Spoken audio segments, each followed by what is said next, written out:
Hola, bienvenidos y bienvenidas a esta, la primera tutoría de lectoescritura 2. Mi nombre es Ingrid Monge Cordero y voy a ser la tutora de esta asignatura durante el cuatrimestre. Como primer tema tenemos la neurociencia cognitiva del lenguaje. Lo primero que hay que tener claro cuando se empieza a hablar de esta parte tan importante es que el lenguaje tiene una parte, una unidad, que es la más pequeña, digámoslo así, más pequeña pero muy potente, que es el fonema. El fonema es ese sonido individual, el p, de que usamos para poder comunicarnos y hablar.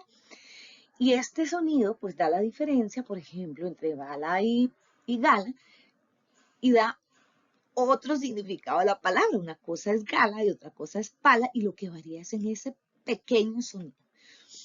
Este sonido permite que estas propiedades acústicas de los sonidos que forman la articulación, precisamente, y cómo los sonidos del habla son representados y cuáles son los límites entre un fonema y otro en cada lengua.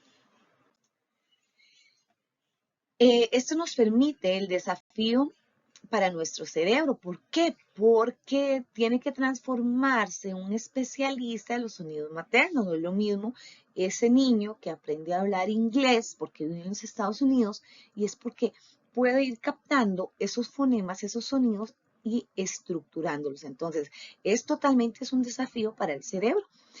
Porque decimos, bueno, si hablamos español, estamos en Costa Rica, entonces, ¿por qué el niño no habla inglés? Bueno, porque precisamente es el cerebro, va captando esos sonidos de su entorno. Entonces, es cuando se da el proceso de habla. Aprender de la representación fonológica de los sonidos del habla implica generar representaciones mentales bastante abstractas. Definitivamente este proceso de habla no se enseña, sino que es ese cerebro, esa máquina maravillosa, la que hace que estos procesos se den y podamos hablar de una forma natural que pareciera fácil, pero no lo es. Vamos a hablar de algunos términos importantes, por ejemplo, el alófono, que son las variaciones de los fonemas que depende de la sílaba que se encuentre junto a ellos, por ejemplo, en la palabra dedo. Entonces no podemos decir, o podemos decir que el primer sonido v es sacar un poquito la punta de la lengua entre los dientes, y do es interno, ese sonido, ¿verdad? Entonces eso es la diferencia. El fonema, como ya ustedes saben qué es, junto con la sílaba o el siguiente fonema que está a la par, es el que va a determinar la forma en que se va a poder articular. Dice que durante el aprendizaje de una lengua nos volvemos especialistas en la categorización correcta de los sonidos. El aprendizaje de la lengua no se produce de un sonido o palabra, sino de esas combinaciones que se dan entre ellos. Vamos a ver algunos de los componentes del lenguaje. ¿Qué son los componentes? Pues precisamente la palabra lo dice, son esos aspectos importantes que se deben de tomar en cuenta. Está la morfología, que estudia la estructura interna de la oración. Entonces, estudia esas palabras y la formación de las mismas.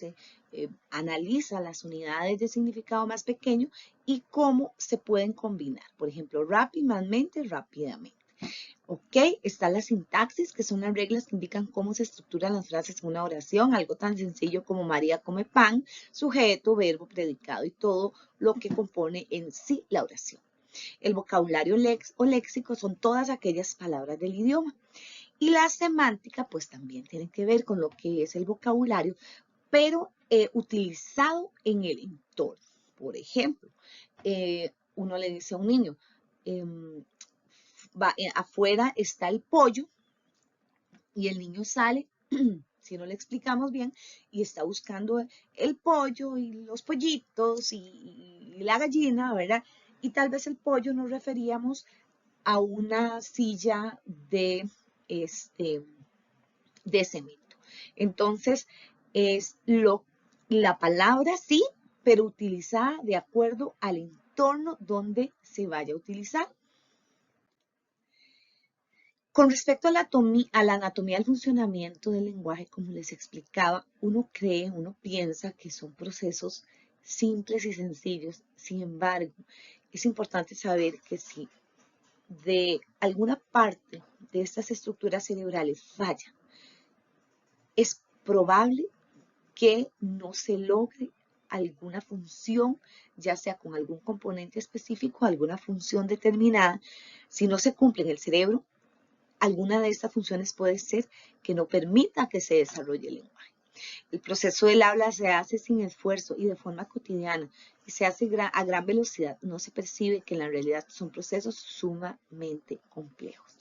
Entonces, bueno, esto es parte de, pues, del desarrollo humano y así ha sido. Sin embargo, pensar en que son procesos que se dan porque se dan, no. O sea, son procesos donde el cerebro ha tenido que efectuar muchos cambios, muchas modificaciones para poder desarrollar. ¿Dónde, cómo y cuándo comprendemos el lenguaje oral? Bueno, este proceso tan fabuloso inicia con la comprensión del lenguaje en la corteza auditiva, que es la que recibe la información. Esta descomposición ocurre en milimésimas de segundo luego de iniciado el sonido y el resultado de este análisis es evaluado en distintos aspectos tanto por el hemisferio derecho como en el izquierdo, el área de Broca, área de Wernicke. El paso siguiente se debe al reconocimiento de los fonemas, es buscar de forma fonológica de una palabra entre el conjunto de representaciones almacenadas en el léxico, en esa gavetita que se llama léxico. El acceso léxico es el paso que permite extraer la información necesaria para la construcción sintáctica y conceptuales de una frase. Entonces, ya para poder, primero busca el vocabulario, luego la estructura del mismo. Ahora vamos a hablar de este webinar tan interesante sobre la alfabetización emergente. Algo que yo deseo que les quede muy claro es que los procesos de alfabetización emergente se dan previos al proceso formal de lectura y escritura. Todas las habilidades y actitudes que el niño desarrolle antes de leer y escribir de una forma ya formal. Y desarrollar habilidades para aprender a leer y escribir de decodificación, que es la transformación del impreso en una producción. Esta autora nos habla y dice que hay dos aspectos básicos, que uno de ellos es la conciencia fonológica y otro la correspondencia grafía-fonema. Grafía, grafema, es la letra escrita. Fonema, recordemos que es ese sonido mínimo, lo más pequeño del lenguaje. Entonces, el sonido, pero el grafema es la ¿verdad? La forma en la que se hace. Habla también de otro aspecto fundamental que es las habilidades narrativas y de comprensión. Dice que actualmente ha disminuido mucho la capacidad de vocabulario de los niños y las niñas y por ende el lenguaje y la forma de expresarse. ¿Por qué? Por muchos motivos, incluyendo pues el entorno no les está dando quizás todas esas herramientas necesarias. La alfabetización emergente es el proceso previo a la lectura formal. Inicia en el hogar y si éste se potencializa, beneficia el proceso de lectura y escritura. Hay varios aspectos que hay que tomar en cuenta. Por ejemplo, la relación entre el lenguaje oral y escrito. Y es aquella capacidad que el niño va a ir desarrollando, aunque no sepa leer aún, que aquí dice la palabra gato y aquí hay un gato. Entonces, es esa capacidad de asociación entre lo escrito y la imagen. Está la conciencia de lo impreso. Dice que la relación con los libros y la lectura. Los niños y niñas comprenden que lo que está escrito tiene sentido. Reconocer las partes de un libro, la portada, el lomo, así como la posición correcta para leer. Reconocer el título, el autor, la ilustración del cuento, comprender que esas personas son las que escribieron. Hay que darles esa noción. Tener conciencia de que la palabra tiene significado, ¿verdad? Que la palabra escrita. La lectura que va de izquierda a derecha y que después se tiene que leer las oraciones de arriba hacia abajo en el renglón que sí. Reconocer el concepto de la palabra como una unidad que tiene significado y que hay un espacio entre palabra y palabra. Comprender que la página izquierda antecede a la derecha cuando se está leyendo. Reconocer los signos de puntuación como símbolos que indican que la voz del lector debe variar expresando pausas con la coma y el punto, asombro con el signo de exclamación y pregunta con el signo de pregunta. Distinguir entre la mayúscula y la minúscula. ¿Qué estrategias pueden hacerse? Bueno, son muchísimas. Dentro de ellas, pues mostrar el libro, es todas las partes, más adelante lo vamos a ver también. Rotular la clase es importante para que entonces ellos vean que lo que se escribe tiene significado y si ahí dice mesa, hay una mesa. Entonces ellos van haciendo, aunque no sepan leer, una asociación. Conciencia fonológica dice que la comprensión que las palabras están formadas por una serie de sonidos. El fonema se refiere a los sonidos del lenguaje, ya eso lo sabemos.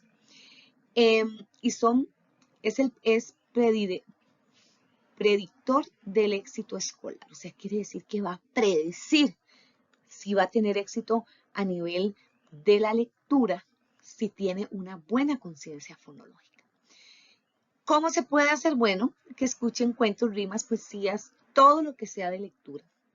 La segmentación de palabra, cama, mesa, la segmentación de las palabras en las oraciones para que ellos vean los espacios que hay en los mismos, las rimas, los sonidos iniciales. Otro de los aspectos es el principio alfabético y se trata de identificar las unidades fonológicas del lenguaje y la combinación de estos para formar palabras. Sonidos de las letras, proceso previo a la elaboración del trazo, actividades, usar material como harina, arena, sal para trabajar trazos de arriba a abajo, elaboración de círculos, copia de patrones, copia de letras. También vemos lo que es la escritura emergente, que tiene que ver mucho con este proceso que les acabo de hablar. Entonces, todos los procesos básicos con material concreto, hacer los fonemas los grafemas, perdón, con plasticina, con harina, con arena, todos estos procesos previos son los que van dando esa parte, esa experiencia para poder luego empezar a escribir. Antes, o por lo menos lo ideal, lo que se hacía o lo que se hace tal vez, es de una vez, tome cuaderno de arriba abajo, ay no, la letra va para acá, no. Llevemos a estos niños a esos procesos previos que son lúdicos y luego ya van a estar preparados para enfrentar un cuaderno, un renglón y todo lo que viene en el proceso de escritura formal. La lectura emergente viene siendo todo esto lo que estamos hablando, son todas las actividades dentro previas al proceso formal de la lectura que se inician en casa y continúan. Por eso es tan importante que los papás les lean cuentos, salgan con ellos a pasear y les hablen mucho, los escuchen mucho, porque eso es un intercambio que va siendo una base para la construcción de todo el proceso lector y de escritura. ¿Mm? Actividades que promueven la alfabetización emergente, bueno, hacer la conexión entre la lectura y la escritura, identificar al autor. Entonces, vamos a tomar un cuento y vamos a decir, bueno, este es el libro, esta es la portada, vamos a decir de qué tratará si aquí hay un lobo y aquí hay unas ovejas, de qué tratará el cuento, vemos quién lo escribió. Entonces, todos esos aspectos son básicos para que los chicos empiecen a tener esa noción, esa conciencia de que lo escrito tiene un significado específico. Comprender que las palabras están formadas por letras, las letras representadas por sonidos o fonemas, expresar de forma escrita primero con dibujos, garabatos en letras y luego vamos a pasar al proceso ya de la escritura. Hay que conocer al abecedario y hacer las conexiones entre letras y sonidos, expresar en forma oral narrando sus experiencias. Es importantísimo no decir, vamos a aprender las letras, esto se llama S. No, este es el sonido. ¿Ok? Porque ese era un error que se caía en el pasado. Entonces decíamos M, entonces el niño ponía M-A, M-A-E. O sea, ya cuando se venía la construcción, ellos perdían la noción porque ellos se sabían el nombre de la letra, no el sonido de la misma. Siempre relatar cuentos, que sean con sus propias palabras, hacer predicciones de ver el libro y decir, bueno, esto es lo que va a suceder. Todos estos procesos de acercamiento y todo lo que se hace es básico para ir cimentando este proceso. Muchas gracias por su atención. Los espero y las espero en las tutorías para aclarar dudas sobre las tareas. Que la pasen bien.